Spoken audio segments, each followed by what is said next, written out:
Bom, boa tarde, boa noite a todos. É uma alegria de novo participar e tentar compartilhar as ideias. Eu acho que também é bem claro dizer que isso é um trabalho de equipe.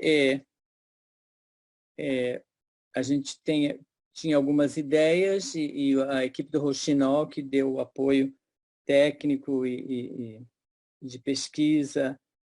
Então, cada um vai se ajudando. Eu fico muito agradecido.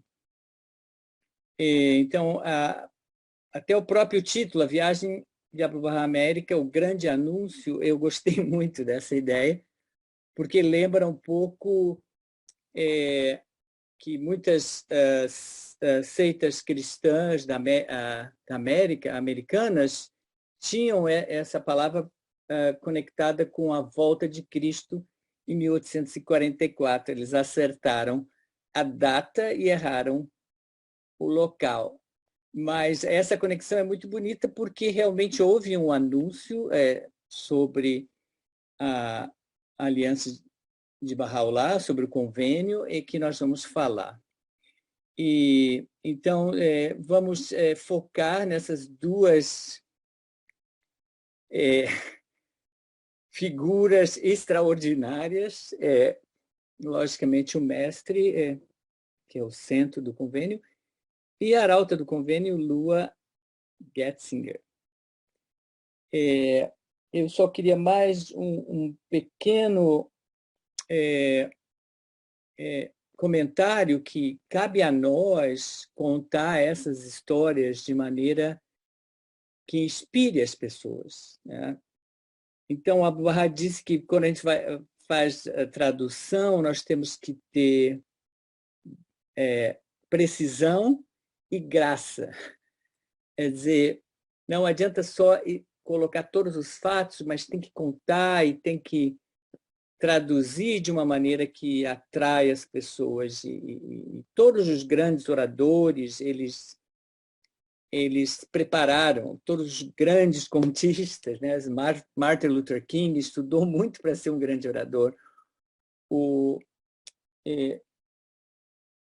Vários outros escritores. Então, agora que a gente está nessa história de escrever um livro de contos, a gente vê quanto trabalho existe por trás das cenas para que nos bastidores, para que as pessoas, quando leem a história, gostem, se engajem, acham interessante, leem até o final.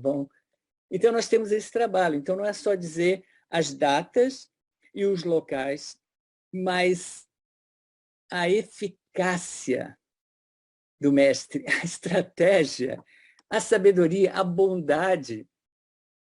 Quer dizer, o que ele fez foi impossível, mas a gente vai tentar dizer um pouco, com as nossas palavras, o que foi feito. Então, essa é uma pequena timeline da história da fé Bahá'í nos Estados Unidos, e culminando com a visita de Abdu'l-Bahá na América. Então, tem um período que vai ser ano por ano, e tem um período que vai ser mês a mês, que é justamente em 1902, que Abdu'l-Bahá estava na América. Então, essas coisas a gente já falou, são fatos conhecidos. Teve a feira internacional, quando tinham essas feiras enormes, né? E, em Chicago, 1893, o nome de Bahá'u'lláh foi mencionado pela primeira vez na América. E teve também várias coisas, a roda gigante, etc., pavilhão, Parlamento das Religiões, onde foi mencionado o nome de Bahá'u'lláh. E teve também um projeto do Tesla e da Westinghouse. Mais de 100 mil lâmpadas foram acesas pela primeira vez. E esse fato deve estar em filmes, mas ainda não apareceu. Mas, se Deus quiser, vai aparecer. Então, foi em Chicago, 1800, e tem alguns detalhes aqui que vocês podem ler, creme de leite, chiclete, etc. Bom, nessa época, também os primeiros Baha'is que aceitaram a fé através de um médico sírio ou libanês. Ele está nessa foto entre os primeiros peregrinos, e então muitos deles, inclusive a Arauta do Convênio e outros, aceitaram a fé através dele. Mas como eram pessoas de certa, vamos dizer, mobilidade, não eram milionários, com exceção da Phoebe Hearst, que está aqui nessa foto, eles iam muito para Paris, e em Paris, através dos esforços, principalmente da May Maxwell, eles foram aceitando a fé, foram se conhecendo, e então planejaram a peregrinação, que foi financiado pela Phoebe Hearst, que fazia isso na época com expedições arqueológicas no Egito, no Iraque. Ela é uma pessoa muito famosa, Phoebe Hearst, e aceitou a fé. Vocês estão vendo ela ali à esquerda, segurando o Máximo Nome. E do lado dela está o Robert Turner, que foi o primeiro Bahá'í de raça negra dos Estados Unidos. Infelizmente, quando Abdu'l-Bahá veio à América, ele já tinha falecido. Mas ele foi fiel à fé, diferente da Phoebe Hearst, que teve vários problemas que a gente não precisa entrar no assunto, mas Abdu'l-Bahá visitou a casa dela em 1912, em parte porque ela também visitou ele. Então, são figuras importantes. Essa foto aconteceu mais ou menos o que ocorreu com o Louis Gregory, que ficou de fora, assim. Mas aí, não sei se foi Abdu'l-Bahá ou outros membros da família sagrada. Não, ele é Bahá, ele tem que ficar na foto. Mas ele era o mordomo da Phoebe Hearst e tal. Então, a Lua Getzinger aparece aqui, e provavelmente outros, que eu não sei, que foram... eles se dividiram em 3 grupos e foram em épocas diferentes, no final do século 1899. Então, esses eram os peregrinos. Dá para ver quem é a Lua Getzinger? É essa mesmo, a gente já tinha confirmado isso. Então, foi na virada do século. Então, tudo isso foi trabalho, principalmente de May Maxwell, que incentivou, que ensinou a fé. Mas o senhor Ebrahim, doutor Ebrahim, era uma pessoa de destaque, e foi também. Nessa data, antes da viagem aos Estados Unidos, Abdu'l-Bahá estava no Egito e depois visitou Londres, Bristol e Paris, depois voltou para o Egito, e daí, no outro ano, ele foi, então, para a América. Aqui algumas fotos, obviamente, de Paris, de Bristol. Essa foto em que Abdu'l-Bahá se tornou cavaleiro do reino britânico, eu acho que foi mais tarde, foi um pouco antes do falecimento dele. Mas tudo bem, são atividades que ocorreram importantes na vida do mestre. Ok, próximo. Então, como nós falamos, Abdu'l-Bahá prestou muita atenção nos crentes americanos pelo potencial que eles tinham de ensinar a fé. E, obviamente, que com o fato de uma pessoa que ensinou a fé para muitas pessoas, estava ensinando a fé de uma maneira um pouco confusa, e depois, mais tarde ainda, ele queria, por ambição ou por ciúme, ou queria fazer ser separado do principal grupo dos Baha'is, e até depois foi contra o próprio Abdu'l-Bahá. Então, Abdu'l-Bahá mandou pessoas para educar os crentes sobre o convênio. E Então, não tenho certeza se é esse senhor Abdul Karim Teherani ou um outro Bahá'í, eu creio que é um outro Bahá'í ainda, o que o mestre mandou para falar também com o senhor Ibrahim Reihollah para que ele entendesse o que era o convênio. Então, essas pessoas foram para os Estados Unidos não só para ensinar os Bahá'ís, mas também para ajudar esse senhor. Então, foi por vontade totalmente dele, não foi desleixo ou abandono. Ao contrário, Abbas se preocupava com todos os Bahá'ís, mesmo aqueles que eram confusos, mesmo aqueles que, no final, se apartaram da fé. Mas o senhor Mirza Abul Fahd, grande sábio Bahá'í, fiel, morou 4 anos nos Estados Unidos. O senhor Ali Quli Khan, ele foi secretário de Abdul Bahá em Haifa, em Aca, e depois imigrou para os Estados Unidos, junto com... e acabou ficando. Mirza Abul Fahd voltou, foi para o Egito e tal, mas o senhor Ali Quli Khan formou família, se casou com Florence, até que se sabe, foi o primeiro casamento de uma família persa com uma família norte-americana. A mãe dessa senhora, Florence, era uma pessoa de grande destaque em Boston, na alta sociedade, e como a gente chama hoje, socialite. E ela também era adepta do Vivekananda, aquele guru indiano que fez muito sucesso nos Estados Unidos e também na Índia. Até hoje, as pessoas falam dele na Índia. E ela, mais tarde, a mãe dela também aceitou a fé, mas na época ela era assim... Então, esse contato com orientais não era uma coisa assim impossível, acontecia. E talvez alguns estudiosos dizem que esse fato de tantos outros gurus irem para a América antes do mestre até ajudou algumas pessoas, principalmente pessoas assim, da elite intelectual.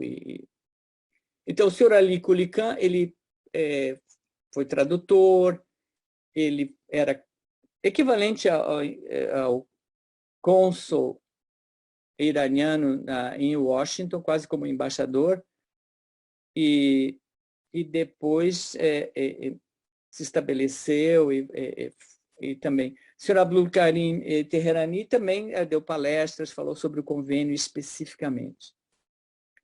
Então, essa foto é importante porque mostra essa casa alugada por Abdul Bahá.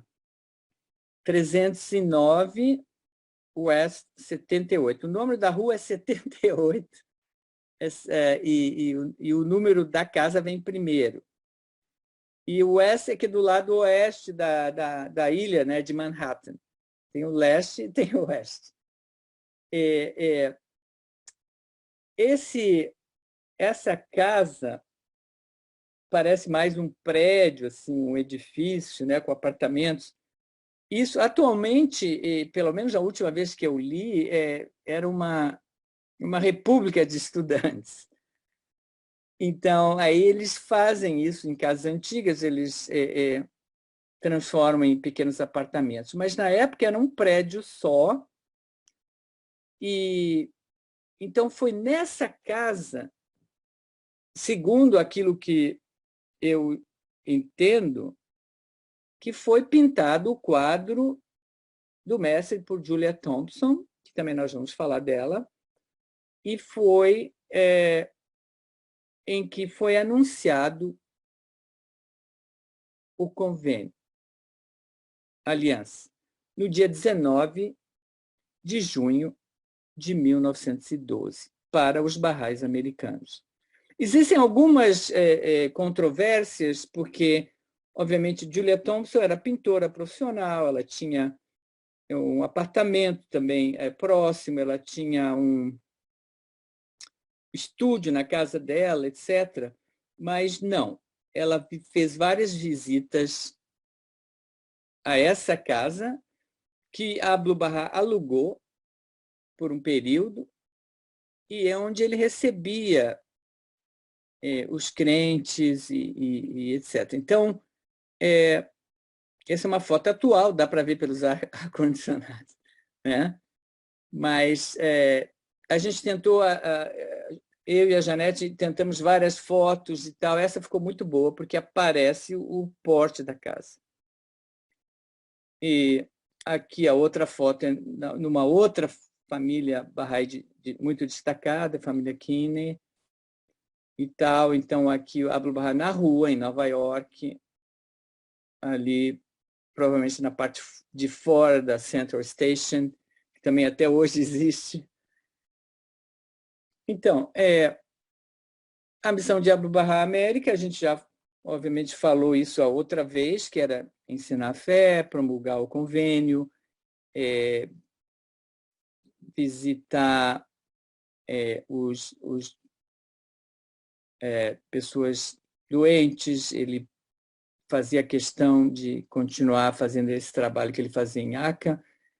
E em Nova York, onde estavam essas pessoas de grande capacidade. E, obviamente, ele anunciou que ele era o centro do convênio, e a arauta do convênio era Lua Getzinger, que a gente vai falar um pouco da vida dela. Porque era uma pessoa de tremenda capacidade, devoção, e lembra um pouco daquela história da Martha Ruth, né? Que quando ela chegava assim, é só isso. Quer dizer, o pessoal acostumado a líderes carismáticos, tipo pastores, políticos, que falavam assim, com aquele vozeirão, de repente chegavam essas senhoras, assim, sabe, numa sociedade que ainda não dava valor. E, e Abdullah justamente nomeou essas pessoas aparentemente frágeis para uma tarefa incrível, incrível. Mas ela também já tinha experiência de visitar o Centro Mundial, e ela aprendeu a falar persa razoavelmente para poder entender o que o mestre falava, e conversava com ele em persa. E então, a cidade do convênio, porque foi ali que foi feito esse grande anúncio. Então, como o Abdullah preparou os barrais do Ocidente? Através desses instrumentos de pessoas capazes que falaram e compartilharam os documentos e tiveram reuniões de estudos, e depois isso continuou, né? Nós vamos ver como é que continuou. Então, de 1903 a 1912, a 1900, eu acho que é 12, Abdullah teve uma grande correspondência direta com os barrais de mais 3.000 cartas. E, no total, aqui tem um número mais recente do Centro Mundial, no total, Abdullah, incluindo o Oriente e o Ocidente, 27.000 cartas, 27000. 27.000 cartas ele trocou com os crentes. E ele também se calcula que ele fez mais de 38.000 trabalhos, entre livros, orações, cartas, no total, que se encontram no Centro Mundial. Eu me lembro de uma história do senhor Hazi Milani, que ele contava como é que Abdullah revelava essas cartas, né? Então, a gente, quando vai escrever, a gente se tranca no quarto, fica escrevendo. Se tem um barulho, você se atrapalha e tal. Então, Abdul-Bahá ficava numa sala, ditando para o secretário uma carta em farsi, falando com uma das autoridades que ia visitar ele, quase todos os dias tinha autoridades, conversando com alguns amigos peregrinos ou que moravam no centro. Enquanto isso, ele também escrevia em árabe, porque nem todos os secretários dele falavam em árabe. Então, ele fazia multitasking, no tempo que não existia essa palavra. Então, isso quer dizer, era um grande trabalho de correspondência. Aliás, o maior trabalho de Abdu'l-Bahá era através das cartas. Por isso que ele viajava também com os secretários deles todo o tempo, porque ele estava sempre revelando cartas e resolvendo assuntos por correspondência. Não só dando palestra, não só visitando as pessoas doentes.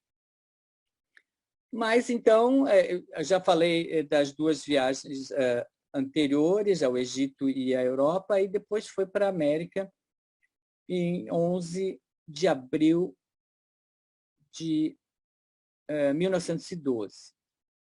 A primeira parte da viagem, ele fez aquele que a gente chama bum, bum, bum. As 3 primeiras cidades, as mais importantes comunidades, e também eram as cidades mais importantes. Washington, Nova York, Washington e Chicago. Visitando Barrais. Colocou a pedra fundamental no templo, dia 1º de maio, tinha uma convenção dos Barrais na época. Então, em Chicago, ele visitou autoridades e a comunidade, e aí voltou para Nova York. Então, em Nova York, ele se fixa justamente nessa casa, número, deixa eu olhar aqui, 309. Se a gente passar no Google Maps, você vê a casa. Até hoje existe. Ele alugou essa casa. Por que ele alugou a casa? Para não incomodar os amigos, que toda hora o número de visitantes era uma coisa incrível, e repórteres, e curiosos, e pessoas doentes, pessoas com problemas, queriam ver o mestre. Não, vários sacerdotes queriam que ele falasse para as congregações, vem para a minha igreja. Nem todas, algumas não quiseram, mas e adoravam o mestre, porque era uma pessoa assim, cativante, uma pessoa simpática, sincera. Então, mas ele ficou lá em Nova York nesse período e fazia viagens curtas, né, relativamente curtas, para Boston, para New Jersey, para Filadélfia, através do trem, que na época funcionava super bem. Então, mais tarde, aí nesse período que ele estava nessa casa, ele concentrou mais em falar para os Barrais, preparar os Barrais para o grande anúncio, que a gente vai ver daqui a pouco. E depois, então, ele continuou, principalmente no verão, que é horrível em alguns lugares aqui nos Estados Unidos. A gente estava falando do calor aí né? Mas na época que não existia ar-condicionado, não existia... as casas eram preparadas para o inverno longo, então são pequenas. Quando faz calor, é horrível. Então, Abdu'l-Bahá visitou a Nova Inglaterra, Boston, Dublin, New Hampshire, onde ele passou bastante tempo descansando, e Greenacre, que na época não era uma escola Bahá'í, depois virou uma escola Bahá'í. E de lá, saindo de Boston, ele fez, então, a parte para o ocidente, a costa leste, né? Visitando Montreal, Chicago, Minneapolis, Denver, aí a Califórnia e etc. Não vou me fixar nessa parte da viagem, porque a principal ocorreu em Nova York, já que o nosso enfoque aqui é o grande anúncio, que é o convênio. Julia Thompson estava fazendo o quadro do mestre. Era uma pintora, uma Bahá'í dedicada, visitou o mestre em Acre, visitou o mestre na Europa, né, na França, e depois era uma figura central. E ela fez esse diário, que, graças a Deus, nós temos em português. Aí, no dia 5 de julho, ela contou o que aconteceu em 9 de junho. Eu havia acabado de começar a trabalhar. Lu estava na sala, sentada em um sofá próximo, quando o mestre sorriu para mim. Depois, voltando-se para a lua, ele disse em persa: "Isso me deixa com sono. Que devo fazer?" "Diz ao mestre, Lua, que se ele quiser tirar uma soneca, posso trabalhar enquanto ele dorme." Mas descobri que não poderia. O que vi era tão sagrado, formidável demais. Ele ficou parado como uma estátua, olhos fechados, uma paz infinita naquela face cinzelada, uma divina e calma grandeza em sua cabeça ereta. De repente, uma grande luz como a de um relâmpago. Ele abriu os olhos e o quarto parecia balançar como um navio em tempestade com o poder liberado. O mestre estava em chamas. Os véus da glória, os 1000 véus, haviam sucumbido naquela chama e fomos expostas à própria glória. Lua e eu nos sentimos trêmulas e chorando. Enquanto ele falou com Lua, eu captei as palavras. Monadier Art, arauto do convênio. Lua começou a avançar com a mão no peito. "O quê? Eu?" ela exclamou. "Chame um dos persas. Tu tens que entender isso." Jamais esquecerei aquele momento. Os olhos reluzentes de Abdu'l-Bahá, as reverberações de sua voz, o poder que ainda sacudia a sala. Deus dos raios e trovões, eu pensei. Eu te nomeio, Lua, o arauto do convênio. Eu sou o convênio nomeado por Bahá'u'lláh. E ninguém pode refutar sua palavra. Este é o testamento de Bahá'u'lláh. Em frente, tu o encontrarás no livro sagrado do Áquidas. Vá em frente e proclame: este é o convênio de Deus em seu meio. Bom, então tudo isso foi nessa casa. Era uma casa grande, os Baha'is já estavam ali para falar com o mestre, como faziam todos os dias. Quando vocês leem o diário de Julia Thompson, vão ver que às vezes ela chegava cedo para chegar antes das visitas, e a Abdu'l Bahá estava tomando o seu chá matinal, e ela começava a pintar, e reclamava da luz, às vezes em alguns lugares, não para o mestre, mas para ela mesma, e tal. E não, segundo eu entendi, não foi nessa sala da casa dela, mas sim, esse é o quadro, a cópia do quadro que ela pintou. Mas o importante aqui é o seguinte, é que no local estavam os tradutores persas, estavam os Baha'is esperando o mestre falar, como faziam todos os dias. E ele já estava,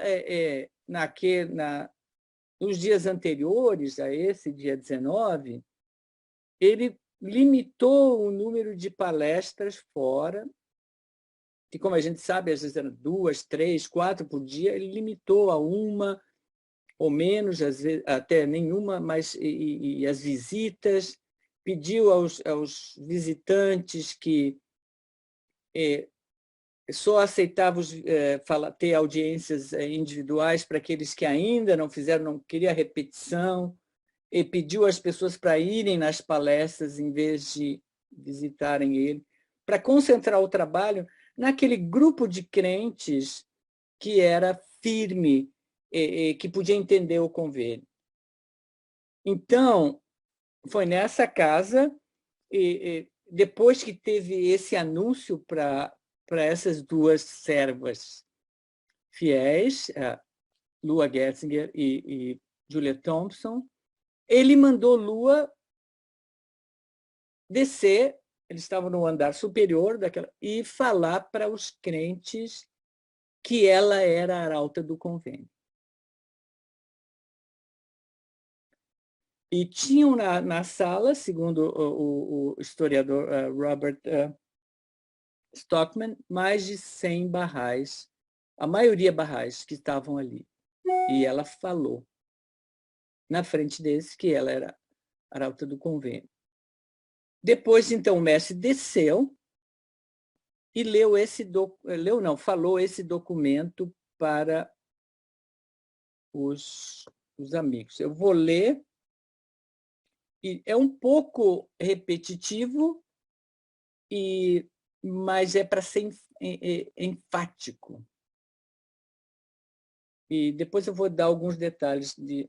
Então, palavras proferidas por Abdu'l-Bahá, 19 de junho de 1912, nesse endereço 309 West 78 Street, em Nova York. Então, esse é o documento da Aliança de Bahá'u'lláh.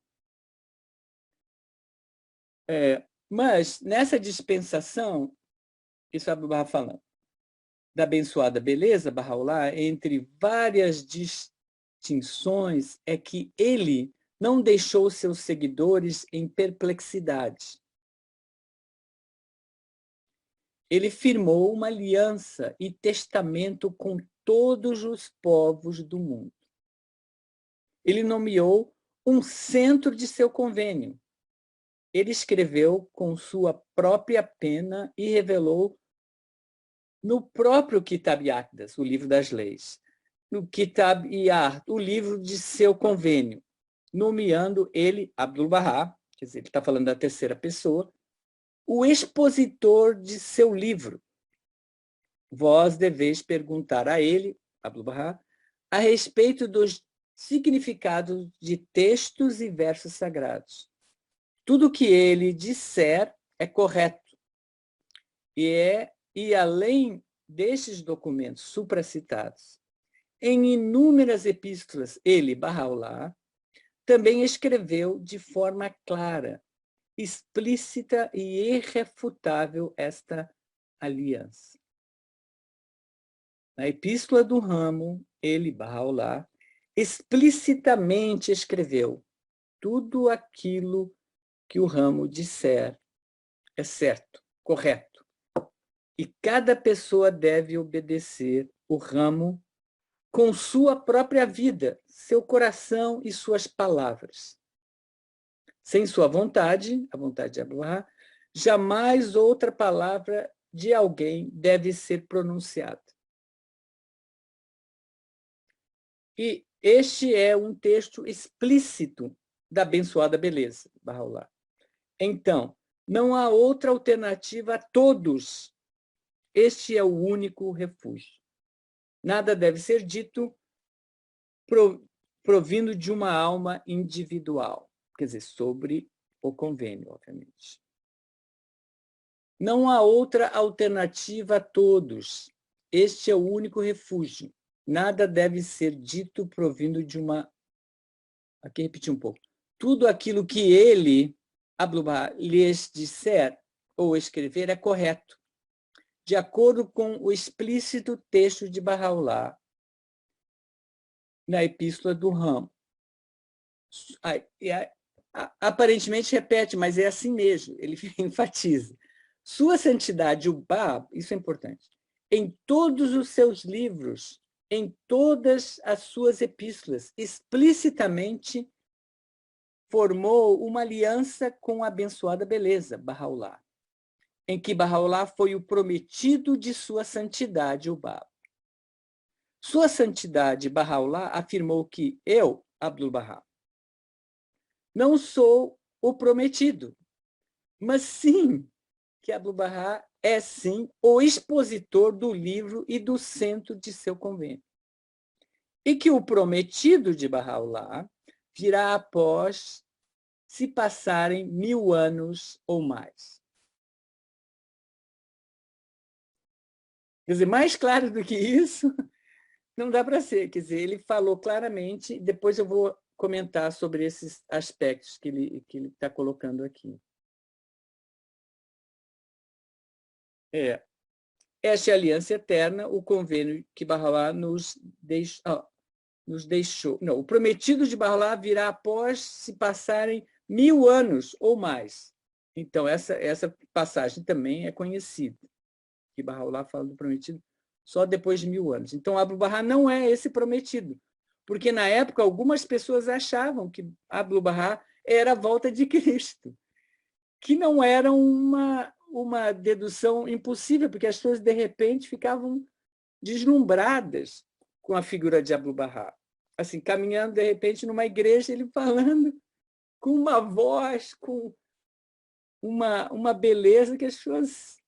Mas ele não era, ele mesmo falou que não era o prometido, ele era o centro do convênio, era diferente.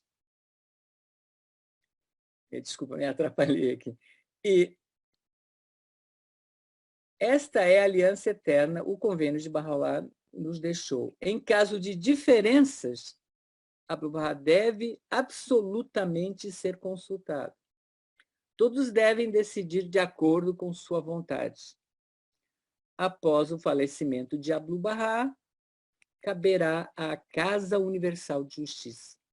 Assim que formada, resolverá as diferenças surgidas. Ele não menciona a guardiania, porque o guardião tinha apenas 15 anos e poderia literalmente colocar o amado guardião em perigo de vida se ele falasse isso. Mas depois, quando ele já tinha escrito o testamento, e ele deixou bem claro que a guardiania ia existir, os mãos da causa iam ser nomeados pela guardiania, etc, etc, etc. Então, essa tradução, isso é muito importante. A tradução ao inglês foi revisada pelo próprio mestre em 25 de junho, ou seja, 6 dias depois. Então, ele sentou com o secretário dele e revisou palavra por palavra, em inglês, o que ele ia transmitir. Depois, esse documento foi impresso e a Lua Getzinger foi, como arauta do convênio, né? Ela viajou por várias comunidades americanas para explicar esse documento. Então, arauto do convênio não é um título que a pessoa senta em casa e fica sendo arauta do convênio. Não, ela era arauta porque ela tinha que viajar. O que entristeceu ela um pouco, porque ela queria viajar com o mestre, assim como fez na primeira fase da viagem. Então, todas aquelas fotos que a gente tem da Lua Getzinger e Abdu'l-Bahá foi só no início da viagem, porque no final ela teve que viajar para a comunidade, São Francisco e outras, e etc. Pode passar, então. Então, esse é um documento autenticado, mas porque foi apenas uma palestra do mestre, nunca foi publicado de uma maneira assim, num livro, etc. Mas foi publicado no Star of the West, etc., e outros lugares, e o próprio Robert Stockman coloca aqui. Então, tem aqui o facsimile e embaixo a citação, explicação do documento. Alguma dúvida sobre isso? Eu acho que é uma parte, quer dizer, importante não, é a mais importante da palestra. Quem foi Lua Getzinger? Eu não sou muito fã de biografias, porque a biografia tem uma questão um pouco assim, individual, quando essas pessoas eles se relacionaram com centenas de outras pessoas barrais e não barrais, tiveram que...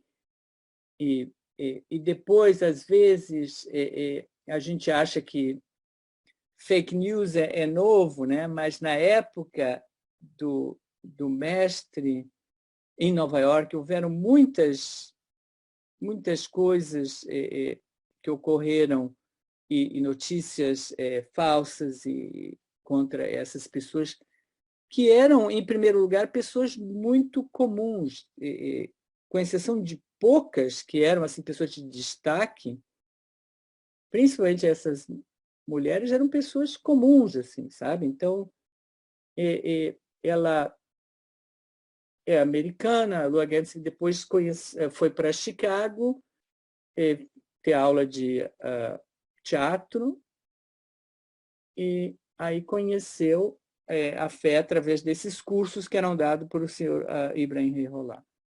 E também ela participava de outros grupos espiritualistas e tal. E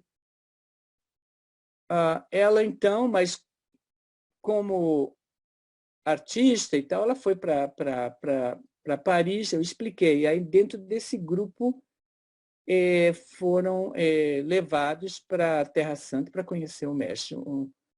Ela aceitou a fé no começo do século, depois casou logo em seguida com o Sr. Getzinger, o doutor, e então são fatos. E agora, ela se tornou arauta do convênio porque ela teve a Abubá teve essa visão, mas não foi só isso, não foi só uma parte mística, uma coisa assim transcendente quase, mas também foi um trabalho de levar cada um desses indivíduos. Ela visitou o Centro Mundial, quer dizer, a ACA, e teve muito contato próximo com a família do mestre, ensinava inglês para as pessoas, e ela aprendeu, obviamente, o persa, e ela é uma pessoa muito dedicada, e etc. Ela e o marido, junto com o senhor Ali Colican, fizeram uma associação de amigos entre Irã e Estados Unidos e América do Norte. Então, com isso, eles financiavam alguns membros da comunidade Bahá'í a irem para o Egito e Irã para ajudarem com trabalhos caritativos, ou seja, ajudar pessoas doentes. Então, tem toda uma pesquisa sobre isso e, no final, a trabalho dessa fundação e para ensinar a fé, ela foi para o Egito e acabou falecendo com 44 anos. Eu creio que em Cairo. Pode passar.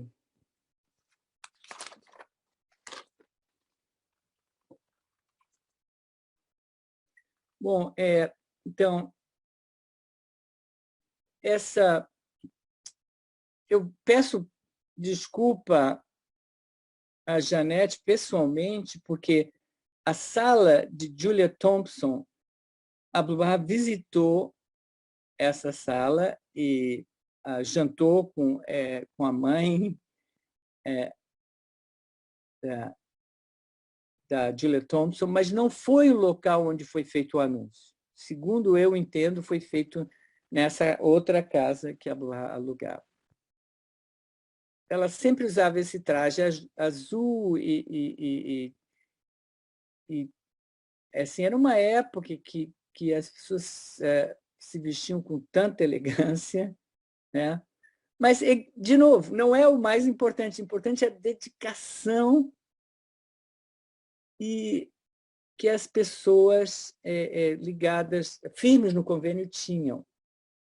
E não significa que a vida dessas pessoas foi fácil, que receberam ataques de tudo que é lado, às vezes.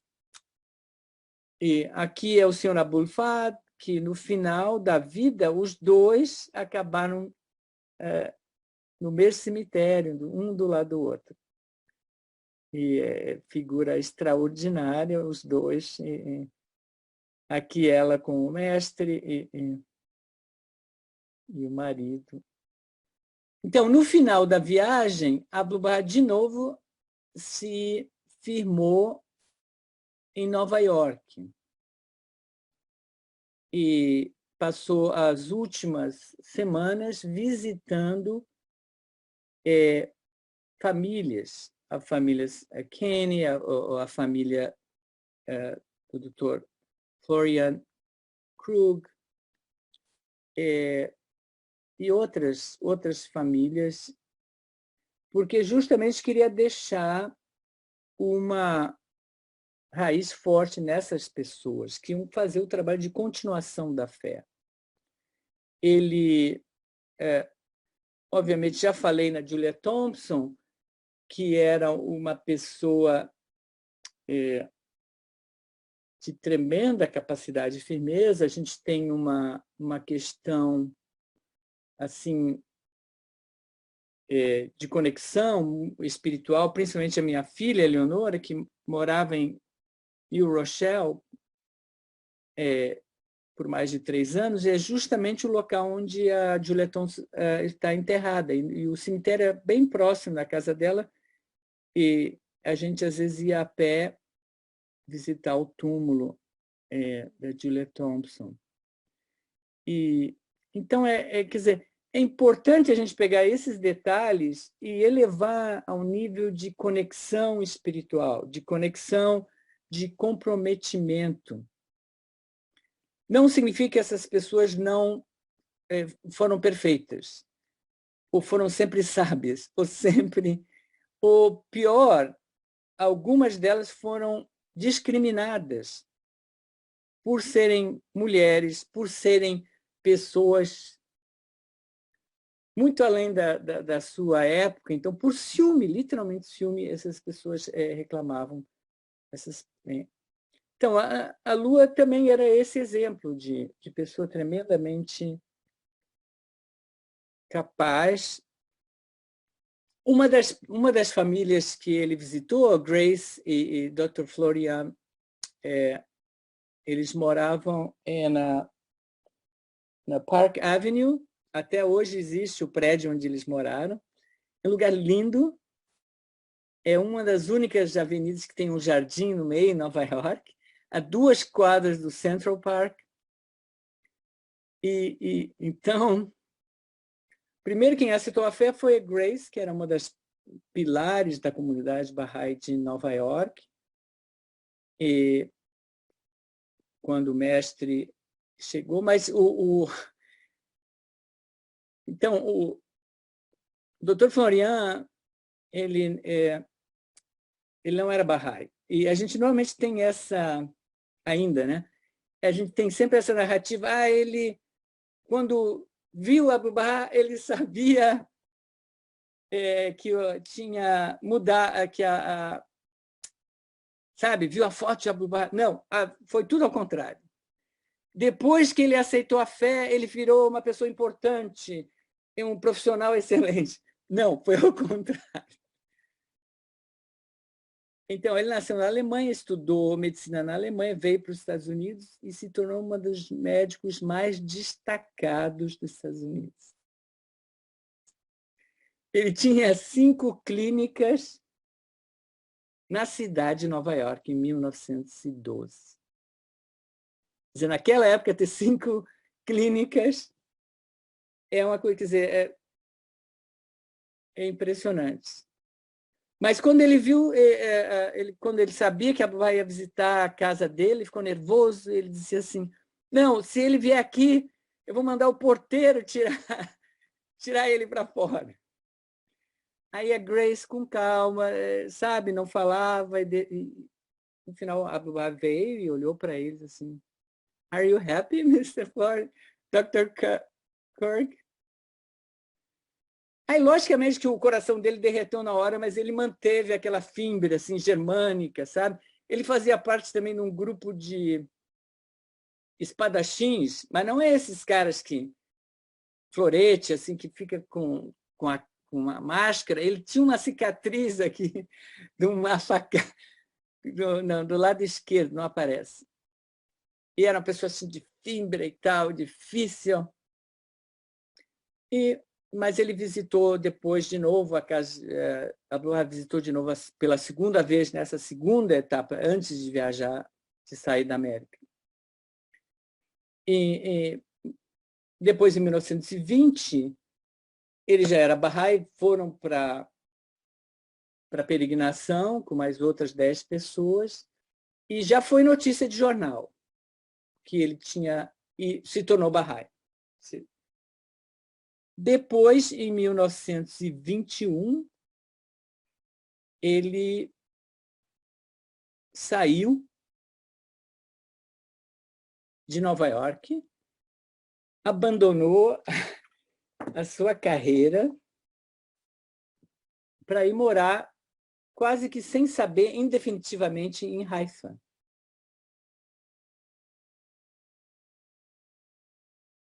Então, isso foi motivo de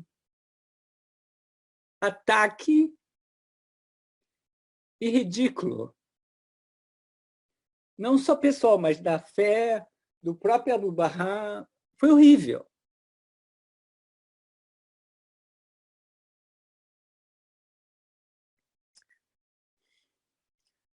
Mas ele foi o médico que fechou os olhos de Abdu'l-Bahá quando ele faleceu.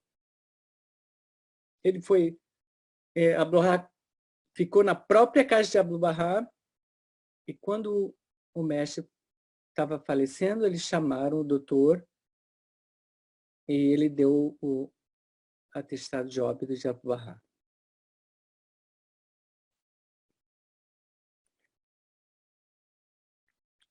Depois ele ficou mais algumas semanas em Haifa com a esposa e saiu, mas nunca mais voltou para a América, um lugar onde ele era assim de tremendo destaque. Mas causou ciúme e saiu em notícias de jornais pelos Estados Unidos todo, não foi só em Nova York, porque ele era uma pessoa de destaque nacional. Então, depois, obviamente, Abdu'l-Bahá voltou para a Europa, ficou um tempo, principalmente em Paris, mas foi para Stuttgart, etc. Aí voltou para Acre. Ele depois escreveu as Epístolas do Plano Divino, orientando os Bahá'ís para saírem de pioneiros para várias partes do mundo, e etc. E em 1921, o falecimento do mestre. Então, essa é a foto. Então, como eu disse, doutor, nesse livro, When the Moon Set Over Haifa, fala da vida desses 6 Bahá'ís ocidentais que estavam no dia. Então, um deles foi quem tirou essa foto, Kelsey Kelly. E o doutor Florian também foi o médico, a esposa dele estava presente, anotou. A gente depois, talvez, poderia dar mais detalhes sobre essas histórias que existem já publicadas. E esse, o falecimento de Abdu'l-Bahá, se calcula que tinham mais de 10 mil pessoas presentes.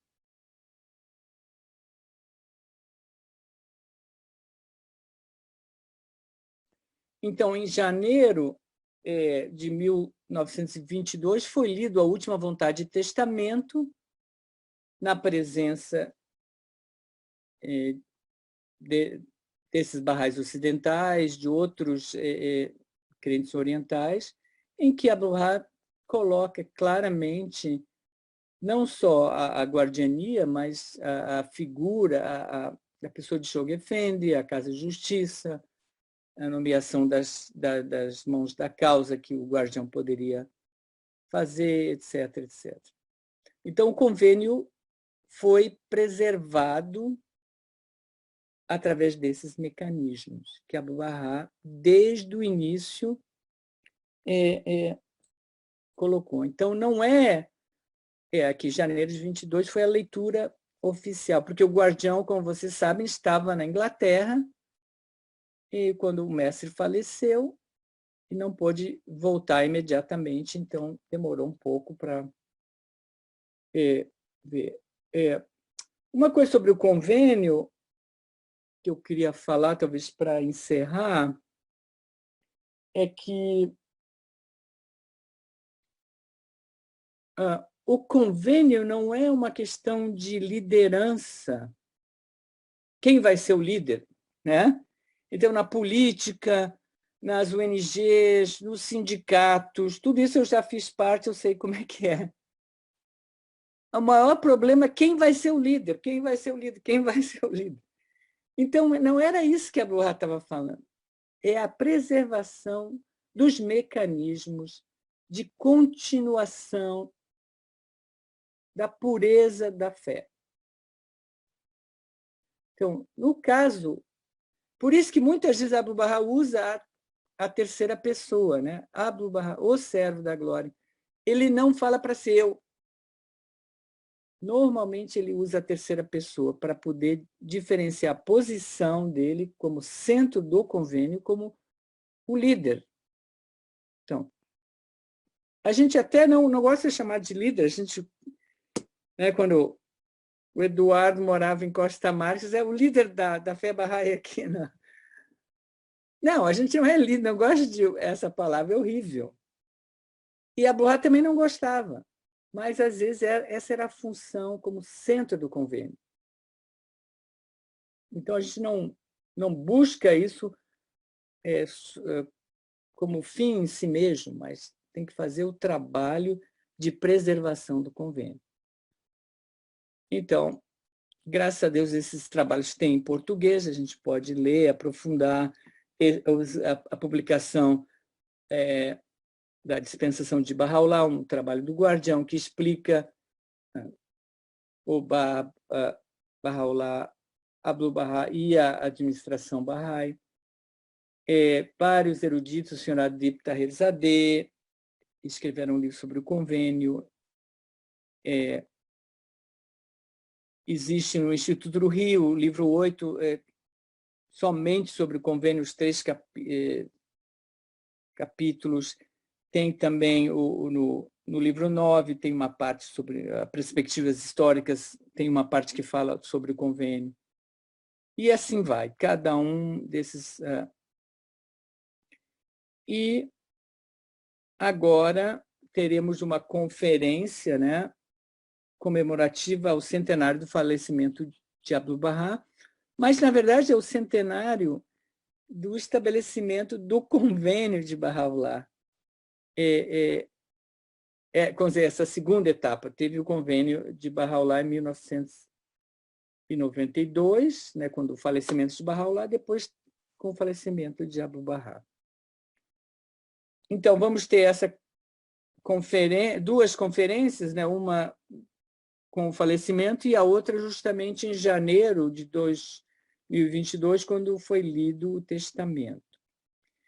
O trabalho do convênio continua, então, aqui no livro do Sr. Paul Lample, ele coloca que o convênio é muito importante na construção de comunidades.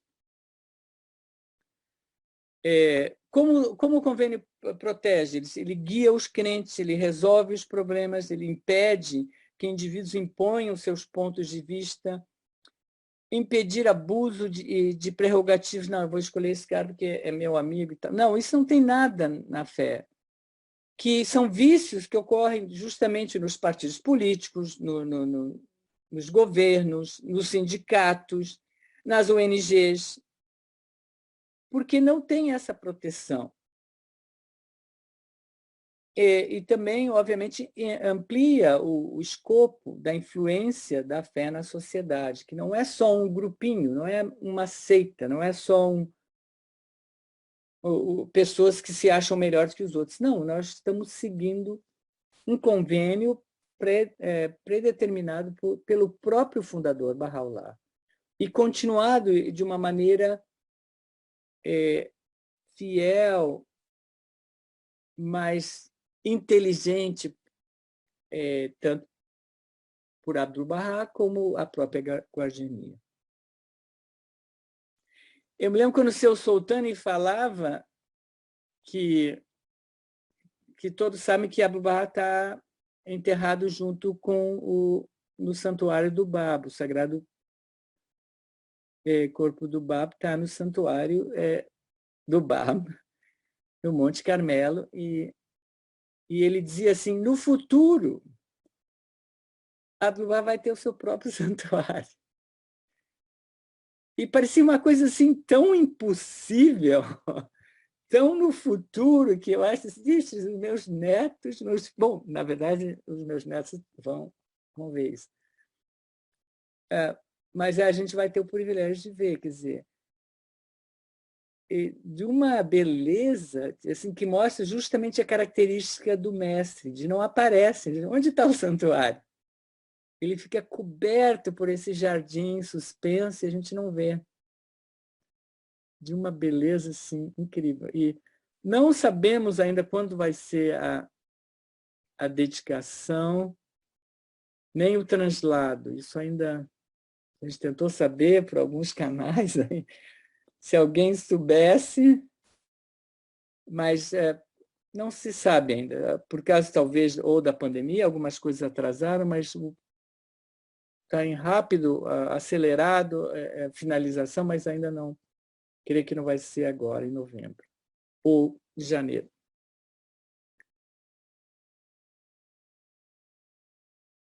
Então, temos já em português o Diário de Julia Thompson, vocês podem ler. Existe, às vezes, a maneira como ela descreve um pouco, ela vai para frente, vai para trás, fala da visita, fala da segunda. Então, não é fácil, às vezes, de entender a cronologia dela, mas é a beleza das palavras da Julia Thompson. É incrível, principalmente no inglês, ela parece assim shakespeariana, a maneira, como era a maneira que as pessoas educadas do começo do século XX falavam, assim, sabe? E esse livro da Angelina é lindo, é lindo, é lindo. Vocês devem, se Deus quiser, um dia vai ser traduzido, fala desses 6 ocidentais, que, então, as histórias do Dr. Florian, que eu não conhecia antes, eu fiquei sabendo por causa que eu li esse livro.